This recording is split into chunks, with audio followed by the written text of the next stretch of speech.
প্রশ্ন এটা নয় যে আপনি বিগত বছর কত টাকা উপার্জন করেছেন অথবা গত মাসে আপনার উপার্জন কত ছিল। প্রশ্ন এটা যে বর্তমান সময়ে আপনার কাছে কত টাকা সেভিং রয়েছে।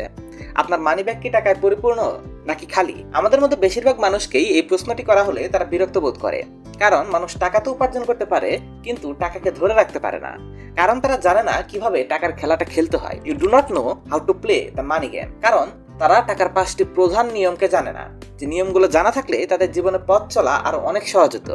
এক লোক কিছুদিন আগে 2008 সালের কথা বলছিল। তার চাকরি থাকার পরও সে 30 লাখ টাকার মতো ঋণের তলে চলে গেছে, আর এই ঋণ সে খুব কষ্টে তার পরিবার পরিজন এবং আত্মীয় স্বজনদের থেকে লুকাচ্ছিল। এমনকি তিনি এক সময় ভাবতে শুরু করেছিলেন যে এই শহর ছেড়ে তিনি পলাবেন, নয়তো আত্মহত্যার পথ বেছে নেবেন। এসব কিছুর একমাত্র কারণ ছিল তিনি টাকার এই প্রধান 5টি নিয়ম জানতেন না। 2008 হোক কিংবা 2024, মিডল ক্লাস মানুষের জীবন ঠিক আগের মতোই রয়ে গেছে। তারা ওয়ার্ল্ড ট্যুরে যেতে চায়, নিজেদের জীবনকে লাক্সারি ভাবে কাটাতে চায়, কিন্তু তাদের এই সামর্থ্য থাকে না। দেখা যায় আমাদের মধ্যে 70% মধ্যবিত্ত মানুষই জীবনে লোন নিয়ে বিলাসিতার সাথে জীবন কাটাতে শুরু করে দেয়। তারা আগামীর কথা চিন্তা করে না যে এই টাকা তারা কিভাবে শোধ করবে। আর অন্যদিকে 30% মানুষ রয়েছে যারা খুব কষ্ট করে প্রতিনিয়ত টাকা সঞ্চয় করে যাচ্ছে, নিজের জীবনকে উপভোগ না করে জীবনযাপন করে যাচ্ছে। কিন্তু আজকে আমি আপনাদের সাথে একটা তৃতীয় উপায় সম্পর্কে বলবো, যার মাধ্যমে আপনারা নিজেদের জীবন খুব স্বাবলম্বী ভাবে সহজে পরিচালনা করতে পারবেন। আর এটি তখনই সম্ভব হবে যখন আপনি টাকার 5টি নিয়ম সম্পর্কে জানতে পারবেন, যেই নিয়মগুলো বিশ্ববিখ্যাত লেখক ডেভ রামসির লেখা বই দ্য টোটাল মানি মেকওভার থেকে নেওয়া হয়েছে। তাহলে চলুন একে একে জেনে নেওয়া যাক সেই 5টি গোল্ডেন রুল সম্পর্কে। Rule number 1, nothing is permanent, stop pretending. আমাদের মধ্যে থাকা বেশিরভাগ মানুষই একটা মিথ্যার মধ্যে বসবাস করে। তারা নিজেদের আশপাশে এমন একটা দুনিয়া মনে মনে তৈরি করে ফেলে যেখানে তারা সবসময় ভালো আছে, তাদের শরীর ভালো নেই, ফাইন্যান্সিয়াল কন্ডিশন ভালো নেই, কিন্তু তারা মানুষকে কখনো এটা বুঝতে দিতে চায় না।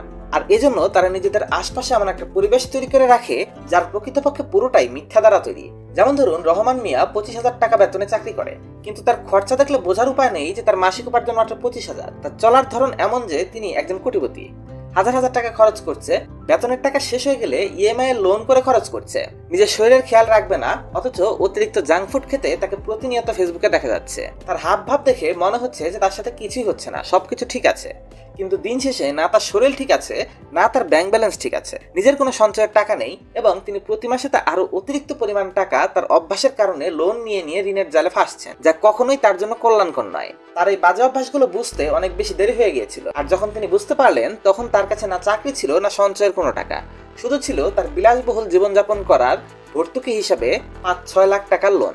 Rule number 2, emergency in life. According to Joseph Murphy rule, if anything can wrong it will go wrong. বিপদ বলে আসে না, এই কথাটা আমরা সবাই জানি। এর জন্য আমাদের আগে থেকে প্রস্তুতি নিয়ে থাকতে হবে। হতে পারে আমাদের চাকরিটা চলে যাবে, হতে পারে দুর্ঘটনাবশত একটা অ্যাক্সিডেন্ট হয়ে গিয়েছে, বা বড় কোনো রোগ হয়েছে, বা হঠাৎ করে এমন কোনো বিপদ হয়েছে যেখানে আমাদের মোটা অঙ্কের টাকার প্রয়োজন। আর এই বিপদ থেকে নিজেকে রক্ষা করার জন্য আমাদের সকলের ইমার্জেন্সি ফান্ড তৈরি করে রাখা প্রয়োজন। ইমার্জেন্সি ফান্ড ওই সেভিং এর টাকা, যে টাকা দিয়ে আপনি অনাকাঙ্ক্ষিত সব বিপদের হাত থেকে বেঁচে ফিরতে পারবেন। আর আপনি যেন অবাক হবেন, বাংলাদেশের 75% মানুষের কাছেই কোনো ইমার্জেন্সি ফান্ড থাকে না। ভারতেও এই রেশিওটা সেম। তারা ইমার্জেন্সি ফান্ড বলতে তাদের মা বাবা আর বন্ধু বান্ধবদের মনে করে, যে কোনো প্রয়োজনে পড়লে তাদের কাছ থেকে টাকা ধার নেওয়া যাবে, কিন্তু বাস্তবে এমনটা হয় না। তাই দেখা যায় বিপদে পড়লে আমাদের প্রয়োজনীয় জিনিসগুলো বিক্রি করতে হয়। আকাশ নামে একটা ছেলে ঢাকায় আইটি কোম্পানিতে চাকরি করছিল, সেখানে তার বেতনও ভালো ছিল, কিন্তু অফিসে যাওয়ার সময় হঠাৎই একদিন তার বাইক অ্যাক্সিডেন্ট হয়ে যায়। সে বাইকে কোনো ইন্স্যুরেন্স করায়নি, তার পুরো টাকাটাই লস হয়ে যায়, এবং অন্যদিকে তার হাত পা ভেঙে গিয়েছিল। তার উপর যে গাড়ির সাথে তিনি অ্যাক্সিডেন্ট করেছিলেন সেই লোককেও তার কম্পেনসেশনের টাকা দিতে হয়। এত টাকা তার কাছে হঠাৎ কোথা থেকে আসবে? না তো তার কোনো ইমার্জেন্সি ফান্ড আছে, না তো কোনো সেভিং আছে। এই বিপদের মাঝে তার চাকরিটা চলে যায়, কারণ সে এখন পঙ্গু, সে পথে বসে পড়ে। তাহলে একবার ভেবে দেখুন, যদি আকাশ নিজের জন্য একটা ইমার্জেন্সি ফান্ড বা সেভিং তৈরি করে রাখতো, তাহলে সে এই বিপদে আর পড়তো না, বা বিপদে পড়লেও সেখান থেকে অনেক সহজে বের হতে পারতো। আমাদের লেখক বলছেন, ইমার্জেন্সি ফান্ড হলো মিনিমাম সেই টাকা যেই পরিমাণ টাকা আপনার 6 মাসে ব্যয় করতে হয়। অর্থাৎ ধরেন, যদি আপনার পরিবারের মাসিক খরচ 50,000 টাকা হয়, তাহলে সেই পরিবারের ইমার্জেন্সি ফান্ড হবে অন্তত 3 লাখ টাকা। কিন্তু কিছু বছর আগেই করোনা ভাইরাসের মতো মহামারী আমাদের সামনে থেকে গেছে। এমন বিপদের জন্য আমরা চাইলে 10-12 মাসের ইমার্জেন্সি ফান্ড তৈরি করে রাখতে পারি। এই ইমার্জেন্সি ফান্ডের টাকাটা আপনি এফডি হিসাবে রাখতে পারেন, কারণ এফডি খুব সহজে ভেঙে টাকা ক্যাশ করা যায়। ইমার্জেন্সি ফান্ড কোনো ইনভেস্টমেন্ট হিসাবে রাখবেন না, এটা শুধুমাত্র আপনার বিপদের জন্য।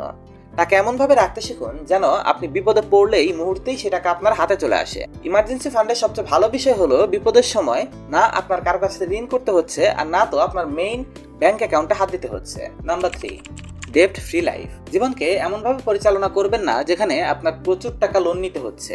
লোন নেবেন না, ইনভেস্টমেন্ট করবেন। এই কথাগুলো যত সহজে বলা যায় জীবনে তত সহজভাবে এগুলো অ্যাপ্লাই করা যায় না। দেখা যায় আমাদের জীবনে প্রতিনিয়ত কোনো না কোনো সমস্যা বা অন্য কোনো কারণ আসতেই থাকে যেগুলোর জন্য আমাদের লোন নিতেই হয়। কিন্তু আপনাকে খেয়াল রাখতে হবে আপনার এই লোন যেন আপনার উপার্জনের 30% উপরে না চলে যায়। যদি লোনের পরিমাণ 30% উপরে চলে যায় তাহলে আপনি ফাইন্যান্সিয়ালি আউট অফ শেপ চলে যাচ্ছেন। এমন পজিশনকে আপনি পরবর্তী জীবনে ব্যালেন্স করতে পারবেন না। 30% মানে আমি বোঝাতে চাচ্ছি, ধরুন আপনি ইএমআইতে কোনো কিছু কিনেছেন, সেগুলোর কিস্তি কোনোভাবেই যেন আপনার হোম লোন, কার লোন এবং সমস্ত কিছুর কিস্তি কোনোভাবেই যেন 30%-এর উপরে না হয় আপনার মাসিক ইনকাম থেকে। লোন আপনাকে স্নোবলের মতো পরিশোধ করতে হবে। অর্থাৎ আপনি যদি একটা স্নোবলকে পাহাড়ের উপর থেকে ফেলে দেন তাহলে এটা নিচে যেতে যেতে অনেকটাই বড় হয়ে যাবে। অর্থাৎ আপনার ছোট থেকে শুরু করা লোনটাও হিউজ পরিমাণের লোন আপনাকে পরিশোধ করতে বাধ্য করবে। এক্ষেত্রে ধরুন আপনার বর্তমানে 3টি লোন রয়েছে। একজন বন্ধু আপনার কাছে 30,000 টাকা পায়, ফোনের ইএমআই আছে 1 লাখ টাকার, আবার গাড়ির লোন আছে 5 লাখ টাকার। এই 3টি লোনের মধ্যে আপনি সর্বপ্রথম আপনার বন্ধুকে 30,000 টাকার লোনটি পরিশোধ করে দিন। এরপর ফোনের লোনটি এবং তারপর গাড়ির লোনটি পরিশোধ করুন। আপনি যদি প্রথমে ছোট লোনটি পরিশোধ করেন তাহলে আপনি আপনার মস্তিষ্কে সার্টিফিকেশন পাবেন যে আপনি লোন পরিশোধ করতে সক্ষম। এটা আপনাকে স্যাটিসফ্যাকশন দেবে এবং এটা আপনাকে পরবর্তী বড় লোনগুলো শোধ করতেও মোটিভেট করবে। আর এভাবেই আপনি আপনার ছোট ছোট লোন থেকে বড় লোনগুলো পরিশোধ করে ফেলতে সক্ষম হবেন। Rule number 4, the 15% rule for retirement. যখন আপনার কাছে কোনো প্রকারের লোন থাকবে না তখন আপনাকে চিন্তা করতে হবে আপনার রিটায়ারমেন্ট প্ল্যান নিয়ে। অর্থাৎ আপনার রিটায়ারমেন্টে ফ্যামিলির সেফটি এবং বাচ্চাদের লেখাপড়ার খরচ নিয়ে। আপনার একটি সুরক্ষিত ভবিষ্যতের জন্য আমি বলবো প্রথম থেকে আপনার উপার্জনের 15% টাকা ইনভেস্ট করতে শুরু করে দিন। কথাটা আমি বলছি না, এটা বিশ্বের যত ফাইন্যান্সিয়াল এক্সপার্ট রয়েছে তাদের সবারই একই মতামত। অবশ্যই এই সংখ্যাটা নিজের মাথায় মনে রাখবেন। আপনি যে টাকাটা আয় করছেন সেগুলো থেকে অবশ্যই এই 15% সঞ্চয় করতে হবে। কারোর জন্য এই অ্যামাউন্ট 1 কোটি টাকা হতে পারে, কারোর জন্য 2 কোটি, অথবা কারোর জন্য রিটায়ারমেন্টের অ্যামাউন্ট 5 কোটি টাকাও হতে পারে। মানে হতে পারে আপনি 1 কোটি টাকা দিয়ে রিটায়ারমেন্ট সুন্দরভাবে প্ল্যান করতে পারবেন, আবার হতে পারে আপনার 5 কোটিও লাগতে পারে। এজন্য লেখক বলেছেন কখনো মনে করবেন না যে আপনি শুধু শুধু ইনভেস্টমেন্ট করছেন, আপনি একটা বড় উদ্দেশ্য নিয়ে ইনভেস্টমেন্ট করছেন। তাই এটি আপনার একটা গোল। আপনাকে এই গোল ধার্য করে ইনভেস্টমেন্ট শুরু করতে হবে। এই ইনভেস্টমেন্টের প্রতি কনসিস্টেন্সি বজায় রাখুন এবং কখনো মনে করবেন না টাকা তো আমারই, নিজের টাকা এখন নেই আবার পরে জমালেই হবে। এমন ভুল চিন্তা আমাদের প্রতিনিয়ত নিজেদের ভবিষ্যৎকে নষ্ট করছে। ভুল ধারণার মধ্যে থেকে মানুষ সারা জীবন কাটিয়ে দেয় এবং পরবর্তীতে সময়ে গিয়ে দেখা যায় তার শেষ সময় তারা বাচ্চাদের উপর বোঝা হয়ে দাঁড়িয়েছে।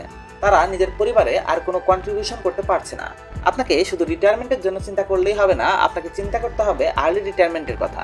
বলুন, কার প্রতিদিন 9টা থেকে 5টা পর্যন্ত চাকরিতে যেতে মন চায়? যদি আপনি এমন জীবনযাপন করতে না চান তাহলে আজকে থেকেই পারলে এর জন্য ইনভেস্টমেন্ট শুরু করুন। আপনার মাসিক ইনকাম যদি 30 থেকে 40,000 টাকার মধ্যে হয়ে থাকে তাহলে আপনার বেতনের 15% হবে 60,000 টাকা। এই 60,000 টাকা ইনভেস্টমেন্ট ফান্ডে ইনভেস্ট করুন। 15% লাভে আপনি 17 বছরের মধ্যে 1 কোটি টাকা ছাড়িয়ে যেতে পারবেন। অন্যদিকে বছরের পর বছর আপনার বেতন বৃদ্ধি পেতে থাকবে। যত বেতন বৃদ্ধি পাবে আপনার 15% টাকাও বৃদ্ধি পাবে। তাই আপনি চাইলে এখন থেকে নিজের রিটায়ারমেন্ট প্ল্যান করে নিতে পারেন। আপনার বয়স যদি বর্তমানে 22 হয় তবে আপনি চাইলে 40 থেকে 42-এর মধ্যে রিটায়ারমেন্টে চলে যেতে পারেন। রুল নাম্বার 5, নিজের জীবনের ফাইন্যান্সিয়াল কন্ট্রোল নিজের হাতে রাখুন। আপনাকে সবসময় নিজের ফাইন্যান্সের উপর নিজের কন্ট্রোল বজায় রাখতে হবে। আপনি যখন অর্থ উপার্জন করবেন তখন আপনাকে জেনে বুঝে সেটাকে ইনভেস্ট করতে হবে। আপনি যখন জীবনে ভালো কিছু করতে থাকবেন আপনার আশপাশে এমন অনেক লোক পাবেন যারা আপনাকে বুদ্ধি পরামর্শ দেবে, কিন্তু সবার বুদ্ধি পরামর্শ শুনলে আপনি জীবনযাপন করতে পারবেন না। তাদের কথা শুনে আপনি হয়তো কোনো বেটিং অ্যাপে চলে যাবেন দ্রুত টাকা দ্বিগুণ করার জন্য। প্রথমে ছোট ছোট কয়েকটি বেট জেতার পর যখন আপনি মোটা অঙ্কের টাকা হেরে যাবেন তখন বুঝতে পারবেন তারা ভুল ছিল। এমনই একটা দুরবস্থা হয়েছিল মাসুম ভাইয়ের সাথে। তিনি একটা কোম্পানিতে 5 লাখ টাকা ইনভেস্ট করেছিলেন এবং মানুষদের ইনফ্লুয়েন্স করেছিলেন সেই কোম্পানিতে টাকা লাগানোর জন্য। তিনি মানুষদের কাছ থেকে আরো 30 লাখ টাকা নিয়ে সেই কোম্পানিতে ইনভেস্ট করেছিলেন। মূলত এটা একটা MLM ছিল। প্রথমে কিছুদিন টাকা উপার্জন করতে পারলেও পরবর্তী সময়ে তিনি বুঝতে পারলেন এই কোম্পানি সম্পূর্ণরূপে স্ক্যাম করছিল। সে সময় তার 5 লাখ সহ অন্যদের 30 লাখ পুরোটাই ডুবে যায়। এর জন্য মানুষ তার বাড়ির সামনে এসে চিৎকার চেঁচামেচি শুরু করে, তাদের টাকা ফেরত চায়। আর তাদের টাকা ফেরত দেওয়ার জন্য তাকে ঋণ করতে হয়, ডাবল শিফটে কাজ করতে হয়। এত সমস্যা নিয়েও তার মানুষের টাকা পরিশোধ করতে হয়েছিল। এর শুধুমাত্র একটা কারণই ছিল, সে অস্বাভাবিক পরিমাণ রিটার্ন কামাতে চাচ্ছিল। এর জন্যই বলছি, নিজের ফাইন্যান্সিয়াল কন্ট্রোল নিজের হাতে রাখুন। নিজের ইনকামকে বেতনের মধ্যে সীমাবদ্ধ করবেন না। আপনি নিজের জন্য প্যাসিভ ইনকামের সোর্স ক্রিয়েট করুন। বর্তমান সময়ে অনেক রকমের প্যাসিভ ইনকামের সোর্স রয়েছে, যেমন real estate, property, small scale business, online store এবং ইনভেস্টমেন্ট। এসবের মাধ্যমে নিজের বেতনের কিছু টাকা আপনি ইনভেস্ট করুন।